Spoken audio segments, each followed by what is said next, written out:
महाराज की जय। व्यासपीठ पर विराजमान परम पूज्य आदरणीय पुरुषोत्तम दास महाराज तथा लखुदादा तथा पधारेला सौ संतो भक्तो माताओ बेन, આજનો એક પવિત્ર યજ્ઞ, મહાન યજ્ઞ ભરતભાઈ તથા તેમના પરિવારે જે રાખ્યો અને સંતોની સેવા કરી. એક પહેલો જ્યારે પાંડવો વખતે રાજસૂય યજ્ઞ કર્યો, પણ એમાં એક સંત જમ્યા વગર રહી ગયા. એ યજ્ઞ પૂરો ન થયો એટલે દ્રૌપદી લેવા માટે ગયા. તો પેલા સંત કહે કે તમારે યજ્ઞ કરેલા નથી એટલે તમારે તો ના આવે. તો પછી દ્રૌપદી બોલ્યા, ડગલે ડગલે યજ્ઞ ફળ હોય રે, સામયો હરિ ગુરુ સંગ. પછી પેલા દ્રૌપદીએ કીધું કે બાપા તમને જે લેવા માટે આવી કેટલા ડગલા થયા? તો કે ચલો ભાઈ. એટલે ભરતભાઈ આજે આ મહાન યજ્ઞ કર્યો, મોટામાં મોટો યજ્ઞ. એટલે આ જે યજ્ઞનું ફળ આજે ભરતભાઈને તો તમને પરિવારને જાય છે.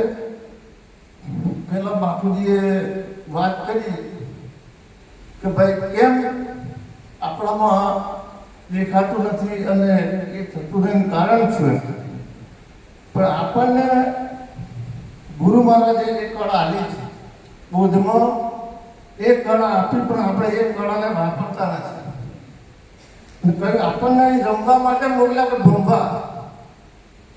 બોધમાં ચોપડીમાં એવું લખ્યું છે અમૃતધારામાં, ભાઈ આપણને રમવા મોકલ્યા કે ભંભા માટે. તો આપણે પોતે જાતે વિચારીએ કે આપણે રમીએ છીએ કે ભંગીએ છીએ. પેલા છોકરા કબડ્ડીની રમત રમે, ઉંડાળામાં હોય, અડીને બહાર આપણે નીકળી જાય, પણ જો આપણે પકડી પાડે બધા ઉપર ચડી ગયે.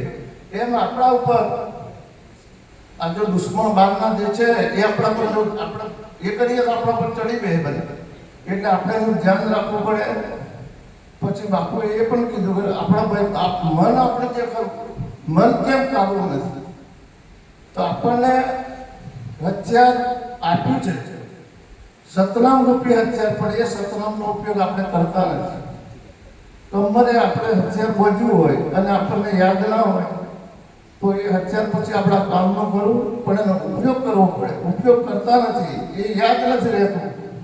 એની આ ફરિયાદ જે છે એની હોય છે. ભજન બોલીએ નામ સંત બનવાયા